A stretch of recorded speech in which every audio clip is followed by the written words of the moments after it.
मेरे प्रिय विश्वविद्यालय के परिवारजन,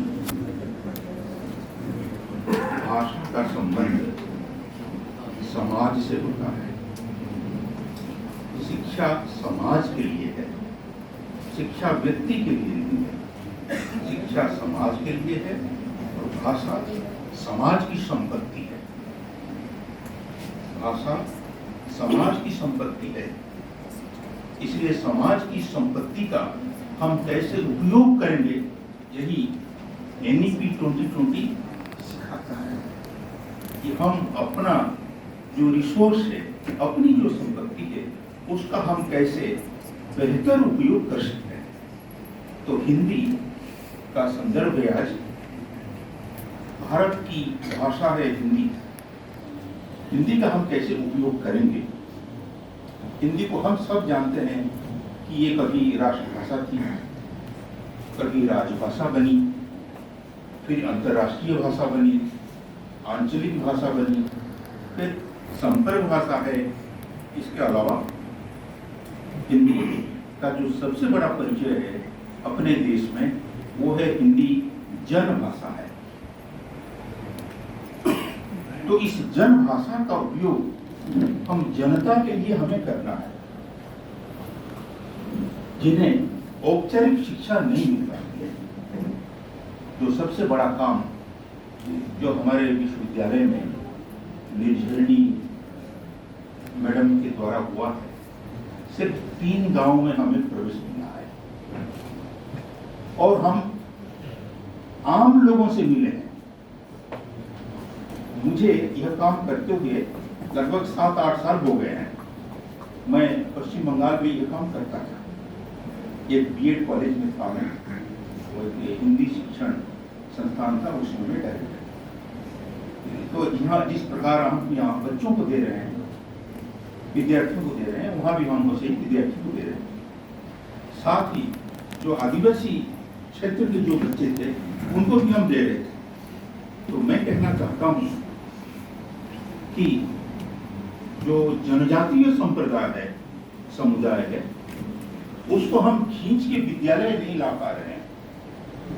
हम सब जानते हैं हमारे विश्वविद्यालय में उनकी प्रतिशत परसेंटेज कितना है, हम सब जानते हैं 4% है जनजातीय।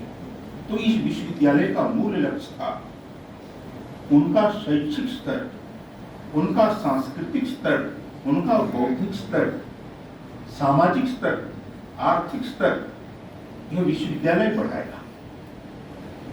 लेकिन जिस पद्धति से समाज चल रहा है, उस पद्धति को जनजातीय समाज स्वीकार करने के लिए तैयार नहीं है।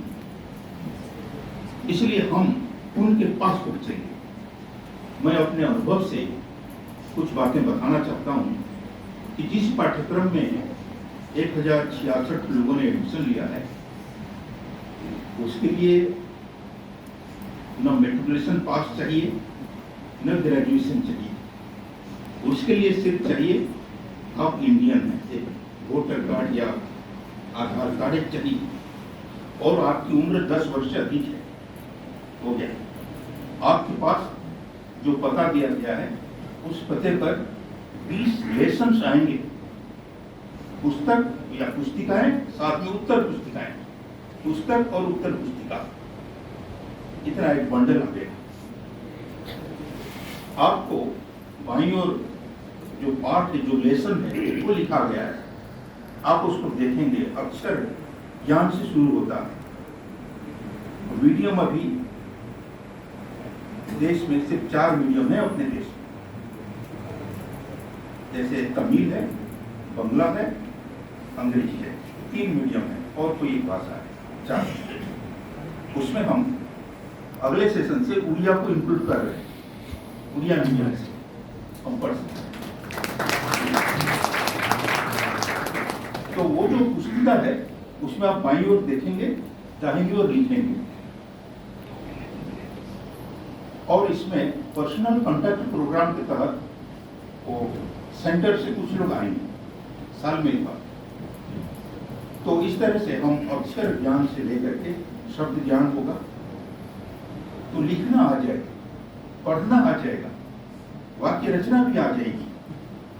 तो इस तरह से मैं कहना चाहता हूँ कि विद्यालयीन जो व्यवस्था है, शिक्षा व्यवस्था सरकार की, उसके तहत हम जिस संप्रदाय को शिक्षित नहीं कर सके, उस संप्रदाय को हम उनके घर में, उनके आंगन में, जैसे एक मैडम गई है, हजारों मैडम जाएंगे, 1000 स्तर जाएंगे, उनके आंगन में जाएंगे, उनको शिक्षित करने के लिए वो दिन भर काम करेंगे, जब अवसर मिला तब तो इस तरह से हम हिंदी में उन्हें शिक्षित करेंगे। ये तो फर्स्ट सर्टिफिकेट, इसके बाद डिप्लोमा है, इसके बाद ग्रेजुएशन। खास बात यह है कि वो जो पाठ्यक्रम बना है वो बहुत ही बेहतरीन है, बड़ा साइंटिफिक है। वो एनसीईआरटी से उसको बनाया गया है और एनसीईआरटी की किताबें सबसे मानक मानी जाती है देश में और विदेश में। उसी एनसीईआरटी की सहायता से इग्नू सारे पाठ्यक्रम चलाती है और इग्नू सबसे सक्सेसफुल यूनिवर्सिटी है एशिया में। तो सबसे सक्सेसफुल यूनिवर्सिटी इग्नू है। तो इग्नू जिस धारा से, जिस कार्य पद्धति से काम करती है, हम यह विश्वविद्यालय जो है वो कार्य करेगी, ये यूनिवर्सिटी करेगी, ऐसा हम अभी सोच रहे हैं कि अभी certificate, diploma, post diploma, graduation. हम अधिक नहीं जाएंगे, हम इस अंचल की बात कर रहे हैं, अनडिवाइडेड फोरम।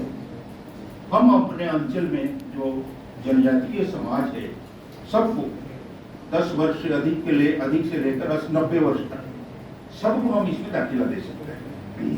तो इस तरह से वहाँ की जो आदिवासी बच्चियाँ हैं, आदिवासी महिलाएं हैं, हिंदी में सीख जाएंगी। ग्रेजुएशन का सर्टिफिकेट और डाक से आ जाएगा उनके घर में, और हिंदी आराम से, जो पाठ्यक्रम है इतना साइंटिफिक और बेहतरीन है, सब सीख जाएंगे। हो गया ना? फिर हम इन पर दीक्षांत समारोह करेंगे, उनको बुला करके हम हिंदी, जब हिंदी प्रदेश बगैर अंग्रेजी के ग्रेजुएट हो सकते हैं, अंग्रेजी नहीं चाहिए, सब ग्रेजुएट हैं, पोस्ट ग्रेजुएट हैं। जेएनयू में हिंदी मीडियम से सारी पढ़ाई होती है, दिल्ली विश्वविद्यालय में पढ़ाई हिंदी मीडियम से होती है, पार्लियामेंट में बहस हिंदी में होती है। तो ऐसे में अगर हम हिंदी मीडियम उनके घर में जाकर हिंदी की थाली उनको परोस करके उनको शैक्षिक पोषण दें, तो वो संप्रदाय मजबूत बनेगा। तो उनमें जो प्रतिभा है उसका हम उपयोग कर सकते हैं। तो हिंदी दिवस में ये जो हमने इस विश्वविद्यालय की ओर से ये जो एक अभियान छड़ा गया है, हिंदी शिक्षण अभियान, हिंदी लिटरेसी मूवमेंट, हिंदी शिक्षण अभियान, इसका लक्ष्य यह है कि हम सबको ग्रेजुएशन का सर्टिफिकेट देंगे। वहां पर सर्टिफिकेट और डिप्लोमा, पोस्ट डिप्लोमा है, ग्रेजुएशन हम पढ़ेंगे। तो यही लक्ष्य है। इसी लक्ष्य के साथ हम एनईपी को लेकर के आगे बढ़ रहे हैं। एनईपी इस साल हम लोग लागू नहीं कर पाए, ये सेशन गया, अगले सेशन में हम लोग एनईपी लागू करेंगे।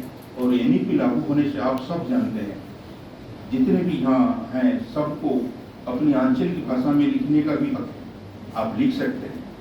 अब यूनिवर्सिटी समझे वो कैसे उसकी जांच कराई, वो हक है।